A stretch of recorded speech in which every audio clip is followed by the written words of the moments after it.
जय श्री कृष्ण। आज के आज हम जानेंगे कि किस प्रकार भगवत गीता के प्रथम अध्याय कुरुक्षेत्र के युद्ध स्थल में सैन्य निरीक्षण का भक्ति वेदांत तात्पर्य पूर्ण हुआ था। जय श्री कृष्ण। यद्यपि राज के प्रशासन के लिए उत्तरदायी व्यक्ति को साधु प्रकृति का होना चाहिए, किंतु उसे कायर नहीं होना चाहिए। उदाहरणार्थ, भगवान राम इतने साधु थे कि आज भी लोग राम राज्य में रहना चाहते हैं, किंतु उन्होंने कभी कायरता प्रदर्शित नहीं की। रावण आतताई था क्योंकि वह राम की पत्नी सीता का अपहरण करके ले गया था, किंतु राम ने उसे ऐसा पाठ पढ़ाया जो विश्व इतिहास में बेजोड़ है।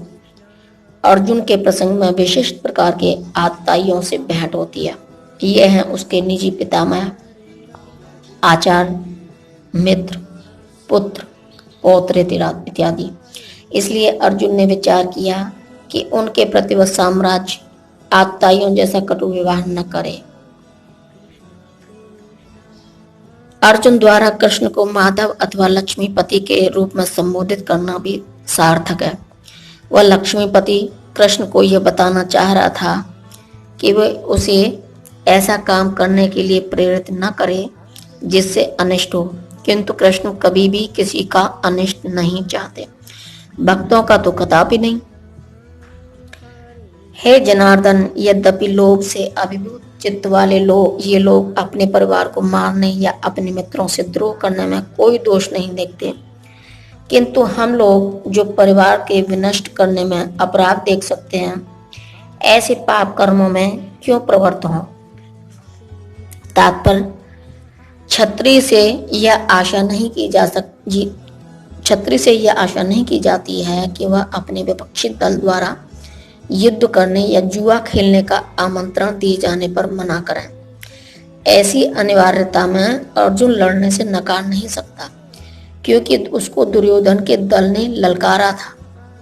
इस प्रसंग में अर्जुन ने विचार किया कि हो सकता है कि दूसरा पक्ष इस ललकार के परिणामों के प्रति अनभिज्ञ हो, किंतु अर्जुन को तो दुष्परिणाम दिखाई पड़ रहे थे, अतः वह इस ललकार को स्वीकार नहीं कर सकता। यदि परिणाम अच्छा हो तो कर्तव्य वस्तुतः पालनीय है, किंतु यदि परिणाम विपरीत हो तो हम उसके लिए बाध्य नहीं होते। इन पक्ष विपक्षों पर विचार करके अर्जुन ने युद्ध न करने का निश्चय किया। कुल का नाश होने पर सनातन कुल परंपरा नष्ट हो जाती है और इस तरह शेष कुल भी अधर्म में प्रवृत्त हो जाता है। तात्पर्य, वर्णाश्रम व्यवस्था में धार्मिक परंपराओं के अनेक नियम हैं। उनकी सहायता से परिवार के सदस्य ठीक से उन्नति करके आध्यात्मिक मूल्यों की उपलब्धि कर सकते हैं।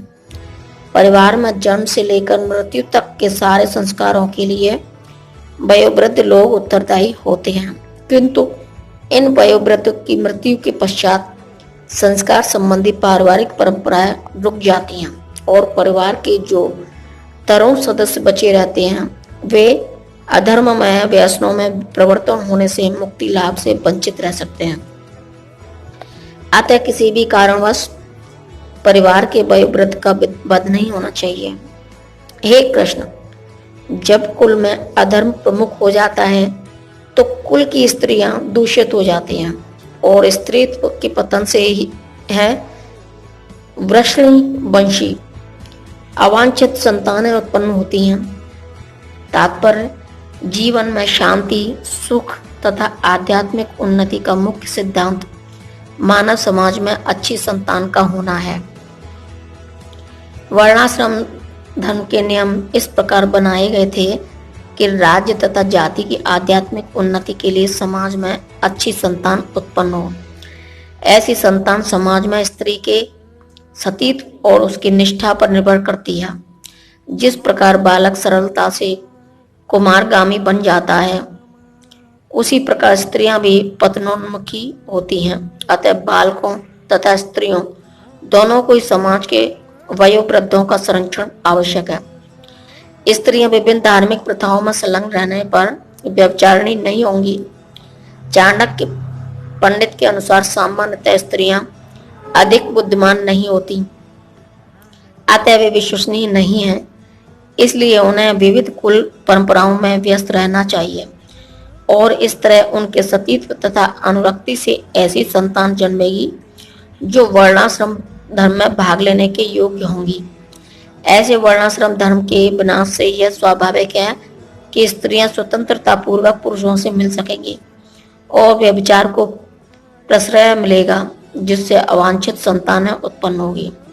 निठल्ले लोग भी समाज में व्यभिचार को प्रेरित करते हैं और इस तरह अवांछित बच्चों की बाढ़ आ जाती है, जिससे मानव जाति पर युद्ध और महामारी का संकट छा